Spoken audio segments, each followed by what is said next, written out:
Vibe Mundial FM. Muito boa tarde, estamos de volta Mundial e você está chegando nessa tarde de sexta-feira, tarde fria, mudou o tempo aqui em São Paulo, vamos bater um papo super gostoso. Hoje o programa tem 1 hora de duração, a gente vai ficar junto nessa 1 hora e um bate-papo super gostoso e importante que eu estou recebendo aqui hoje, Hans Arteaga. Exato, Hans assim Arteaga. Exatamente. Pronuncia o teu nome. O doutor Hans, né? O Hans Arteaga, ele é médico e ele tem um amplo trabalho, tanto na medicina preventiva também, e ele faz parte de muitos grupos de ações sociais, e a gente vai conversar sobre isso aqui hoje. Tá bom, Samira. Faz tempo que não venho aqui. Ó. Faz é um muito prazer estar tempo. aqui. Eu te entrevistei há muito tempo atrás. Foi. Eu tive um trabalho muito grande, né? Eu fiz medicina também na Itália, tá? Me formei em Pisa, fiz as provas em Roma. Então, a gente tem uma experiência muito grande de medicina lá na Itália, aqui.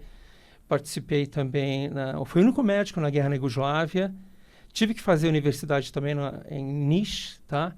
Então, acabei me habilitando no leste europeu, na Itália e aqui. A tua nacionalidade é? Sou brasileiro, por favor. Você é brasileiro mesmo. Mas foi correr esse mundo aí para poder conhecer coisas diferentes na área Samira, olha, eu médica. sempre adorei viajar. Quando fiz medicina, fiquei super triste que a gente acaba ficando muito fechado dentro de hospital, entendeu? Principalmente quando eu descobri que fazer a faculdade só não era suficiente. Então, no terceiro, quarto ano, eu já consegui acompanhar alguns colegas de residência, tá? E nós ficamos acompanhando o hospital desde então, dia e noite, tá? E foi uma pena que parei de viajar com isso. Eu sempre viajei no Brasil, na América do Sul, de mochila. Tá, sempre virei, era mochileiro mesmo. Era mochileiro mesmo, pegando o trem da morte, indo até Machu Picchu, essas aventuras assim. Mas isso é tão importante, né, Hans? Porque acaba criando uma relação com os lugares por onde passa. E quando você volta, você tem um novo olhar da onde você vive e de como é a sua atuação como médico, no caso, né, aqui no Brasil, por exemplo. Isso. O meu pai era engenheiro, ele queria que eu fizesse engenharia.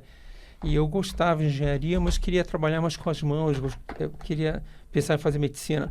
E essas viagens me levaram realmente a um contato maior com a população. E eu fiz medicina com o desejo realmente de ajudar a população a ser útil de alguma maneira. Nunca pensei em ganhar dinheiro com medicina, tá? Eu poderia ter feito outras coisas, mas foi muito interessante, eu me sinto útil assim. Que bom. E realmente consegui fazer muita coisa. Graças a Deus. Sabe? E a gente vive um momento hoje, o Hans tem uns trabalhos incríveis, até como voluntário, eu vou querer que ele fale aqui hoje, mas vamos começar a falar dessa pandemia, né? Vamos aproveitar a presença do Hans aqui para a gente trazer a tua sensação e o seu conhecimento como médico também, da nossa relação hoje com a pandemia. O Brasil, São Paulo, onde a gente vive, tomou um rumo, né? A gente já está em quarentena, que já não é mais quarentena, já passou, né? Desde 23 de março, mais ou menos, tá? A gente está reabrindo aos poucos. Qual que é a tua visão desse sentido, da gente estar em quarentena? Isso preserva a gente e também como que fica a nossa saúde em todos os sentidos quando a gente fica isolado? Olha, Samira, a visão do médico é bem diferente. Tá? O próprio ambiente de hospital para a gente não é um ambiente muito saudável, nunca foi. Eu sempre fiquei muito preocupado com isso, principalmente que eu cresci no Rio de Janeiro e a minha primeira experiência foi realmente no Rio de Janeiro, na periferia, era onde a gente conseguia trabalhar e aprender melhor, tá? Nos hospitais perto da Avenida Brasil, em volta da Baía de Guanabara, realmente os lugares não eram muito fáceis, perto das comunidades, tá? E era o que a gente conseguia realmente. Te colocava numa ambulância para você ajudar dentro da periferia, dentro das favelas praticamente. Foi uma experiência muito boa, mas nunca foi um ambiente muito fácil para a gente trabalhar. E sempre tive a preocupação de contaminação, tá? E isso realmente acaba acontecendo com a gente. Mas você percebe que na pandemia a população ficou muito perto do que era aquilo que a gente vivia, desse risco de contaminação grande, tá? A gente pode sentir, né, o que os médicos sentem quando estão próximos a sentiram isso. na pele. Na própria guerra da Iugoslávia, eu ficava muito preocupado, porque eu sabia que a população empobrecendo, existia mais o risco de algumas epidemias, tá? A preocupação de trazer isso para o Brasil, hoje em dia isso com os aviões, com os voos, fica muito mais fácil de você levar um vírus, transmitir uma doença, fica realmente muito mais complicado isso, Samira. E foi o que aconteceu? Não, foi o que aconteceu, tá? Inclusive, isso no início é muito bom a gente começar a falar dessa parte, porque o nosso tema era erros e acertos nisso. Sim, né? vamos falar erros e acertos na pandemia. Exato, eu não tenho nenhum interesse político, nenhum interesse em nada, então eu posso ter liberdade de falar aquilo que a gente viveu realmente, tá?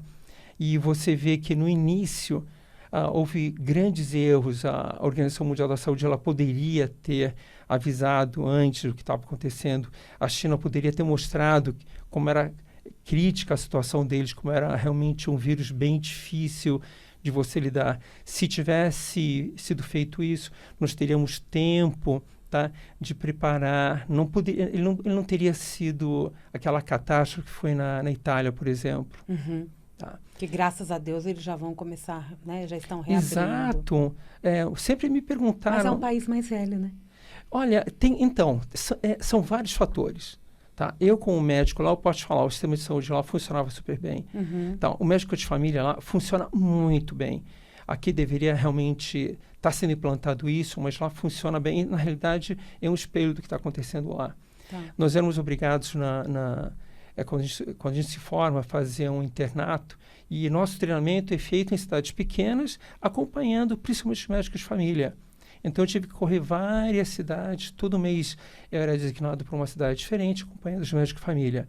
E realmente eu me espantava com a quantidade de pessoas idosas que a gente atendia, tá? Mas todos super bem controlados. E essa população pagou um preço muito alto, tá? Uhum. Porque não... imagina que 4, 5 anos atrás, quando eu estava lá, eu sempre gostei de ler o jornal, o Corriere della Sera, e eu vi que teve um surto, tá? Teve um surto de uma febre que eles não tinham identificado bem no norte da Itália, numa cidadezinha. Uhum. A vigilância sanitária de lá imediatamente foi, tá? Viu quem era aquela pessoa, viu a família, tá? Bloqueou aquela região, tá? E eles curaram, terminaram, era uma febre chikungunya. Eles conseguiram... Era chikungunya. Eles conseguiram um surto numa pessoa de imediato bloquear. Então, o sistema lá funciona. Uhum. Tá? Diferente do que aconteceu aqui na época da Dilma, que começou o Zika, tá? Os médicos deram alerta, ninguém fez absolutamente nada. Parece que a doença está muito distante da gente quando chega essa informação. Tá? Né? E não é, ela está próxima. E aí os médicos alertando, o sistema não funcionou, não foi lá, não bloqueou. E hoje nós temos esse monte de crianças com microcefalia, tá? E a Zika já realmente faz parte do nosso cotidiano, chikungunya, sem se falar da dengue, né? Tá?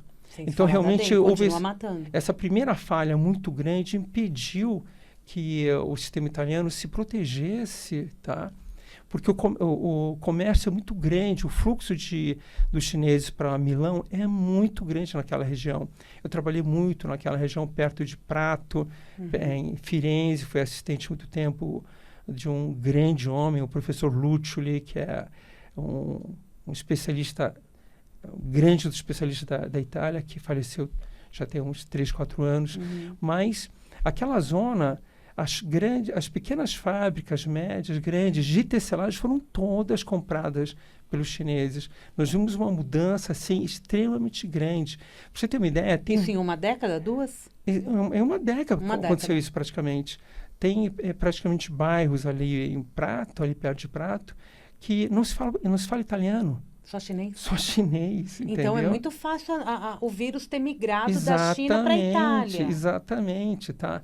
Isso complicou muito a situação. E da Itália para cá. E a fiscalização ali é pesada, eles não dão conta, porque tem muito imigrante ilegal tá trabalhando ali. Então, a situação é muito complexa. Vibe Mundial 95,7. FM. A rádio que